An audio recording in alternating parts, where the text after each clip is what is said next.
What's good, Wizards fans?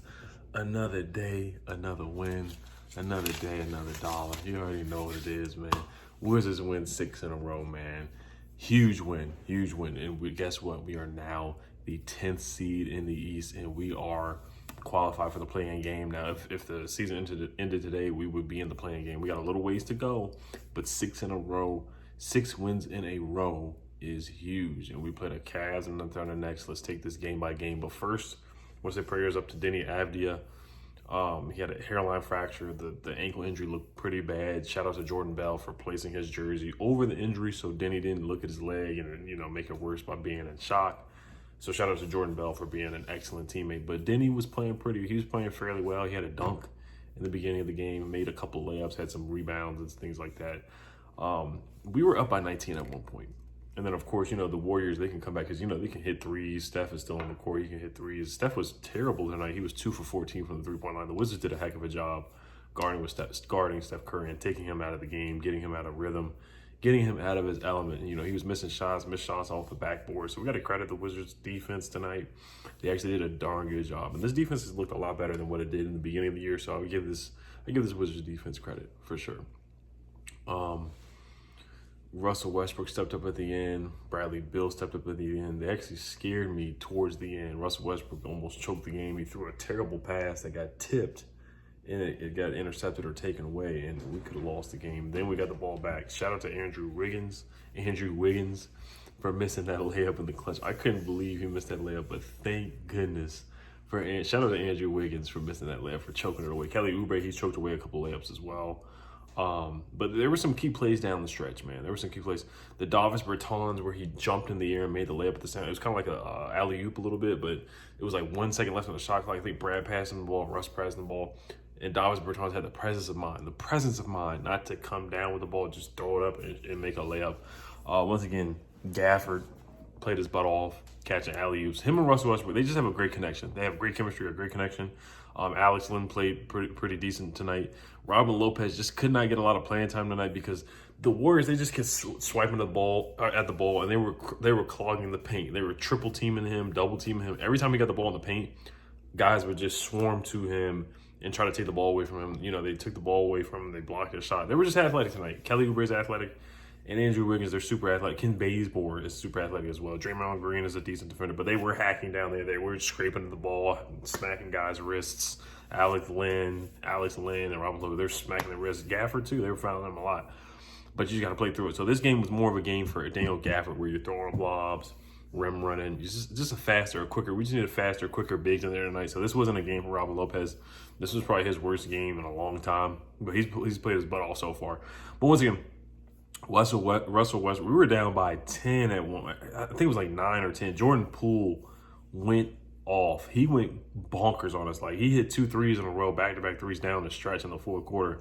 And they took him out. I was like, why are y'all taking him out? They took him out to put Steph in the game, and Steph had a terrible night. They should have put Steph and Jordan Bell, but I wasn't there, Jordan Poole. But, hey, I'm happy Steve Kerr decided not to do that and keep Jordan Poole in the game and put Andrew Wiggins in the game so he can miss layups, and Kelly Oubre so he can miss layups as well. Kelly Oubre, he played pretty well tonight too. Raul Neto played really, really, really well tonight. He had, let me see how many points he had tonight. As a starter, he was 7 for 11 from the field, 3 for 6 from the three-point line, and 18 points. He was plus 17 on the court tonight. Wow. Denny, before he got hurt, he had 6 points, 2 for 5 from the field, 2 for 2 from the free throw line. Alex Len had 3 points. Russell Westbrook had 14 points, 10 assists, and 20 boards. Wow, one shy of his career high with 20 rebounds. He did have 9 turnovers. He was a plus 10 on the court tonight, but 14 points, 10 assists, and 20 rebounds. Wow, that's just video game numbers as always. Steph Curry, his 30-point game streak was snapped tonight as well, so that's a good stat to know as well. Steph Curry had 18 points. He was minus 23 on the court tonight, so Steph was really bad. He impacted the game in a bad way. Bradley Beal, 29 points, 10 rebounds, so he had a double-double. Bradley, I'm trying to remember the last time Bradley Beal had a double-double. I haven't remembered. He's been getting like 30 points, 40 points, but he hasn't gotten a double-double in a long time. He had 4 assists too, 2 steals, so he filled up the stat sheet tonight, and he only had 1 turnover. That's big. That's huge. 1 turnover for Bradley Beal tonight. Davis Bertans had 19 points, 6 boards, 4 for 10 from the 3. 5 for 12 from the field, 5 for 5. He tried to dunk on somebody, he got fouled. And then he did a little acrobatic layup and missed it. I was pissed when he missed the layup, though. Robin Lopez has 0 points tonight and 2 boards. Gafford had a double-double, 19 points and 10 rebounds. Gafford was playing his butt off. He was spoon-fed by Russ. You know, a couple alley-oops. He had at least 2 or 3 alley-oops from Russ tonight. 7 for 11 from the field. Got to do better from the free throw line. 5 for 9 from the free throw line. Ish Smith had 2 points. Garrison Matthews had 2 points. Isak Bonga came in and provided some solid minutes. He made a layup. I think he made 2 layups, and he hit a jumper or something. He had 6 points. He played really, really well. I was impressed from what I saw from Isak. He had to get some playing time because of Rui being out and now Denny being out for the rest of the season with the hairline fracture. Isak Bonga is going to have to get some minutes now unless Rui can play the next game. We'll see what happens. Jordan Bell did not play. Cassius Winston did not play. Anthony Gill did not play. And Chandler Hutchinson did not play. Now, Cassius Winston did have a good role in the game tonight. He did motivate Bradley Beal. In his post-game speech, he said, you know, shout out to Cassius Winston for motivating or pushing him in the fourth quarter to keep going and keep grinding. So that last 2 minutes of the game, Bradley Beal and Russell Westbrook, they just had to take over. They had to take over. And I'll go over the play-by-play.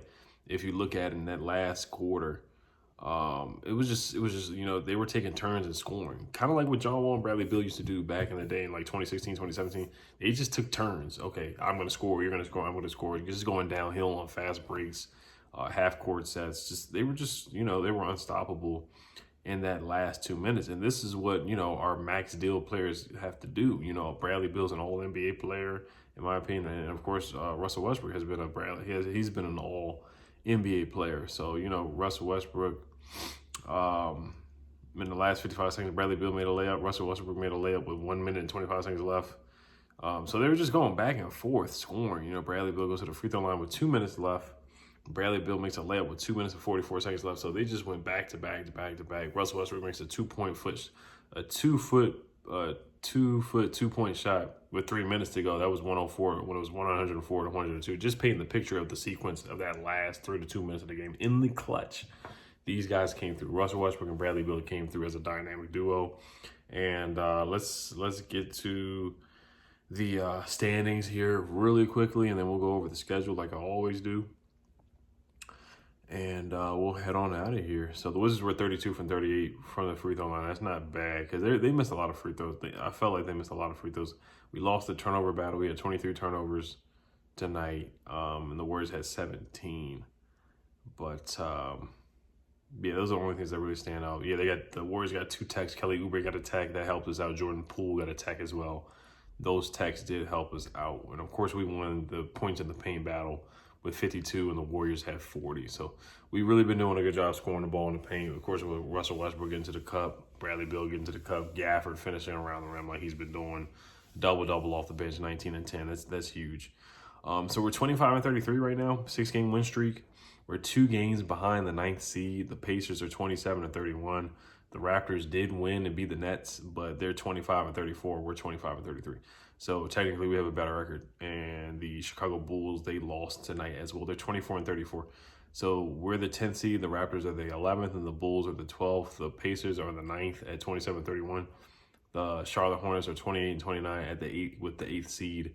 We are 3.5 games behind the 8th seed. So who knows, if we keep this winning streak up, we could fool around and be the 8th seed. We would have to play the Sixers in the first round. Or still would be that play-in tournament, and whoever wins the play-in tournament, they would have to play the Sixers in the first round with Joel Embiid. Which, honestly, we played the Sixers in the first game of the year. We should have won that game, to be honest with you. So the next game, we play the Thunder at 8 o'clock Friday night.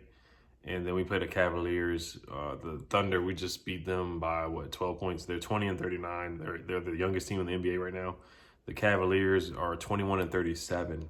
And we play them on Sunday at home at 7 o'clock. And then after that, that's a back-to-back. We play the Spurs at home on Monday night. The Spurs are 28 and 28. So once again, we play teams that are 500 or below. And then next Wednesday, a week from today, we play the Lakers, a game that has been flexed to ESPN. So we finally get our first nationally televised game of the year against the Lakers. LeBron, I think he's going to be playing in that game. Anthony Davis has been cleared to play. I don't know if LeBron's going to be back by then.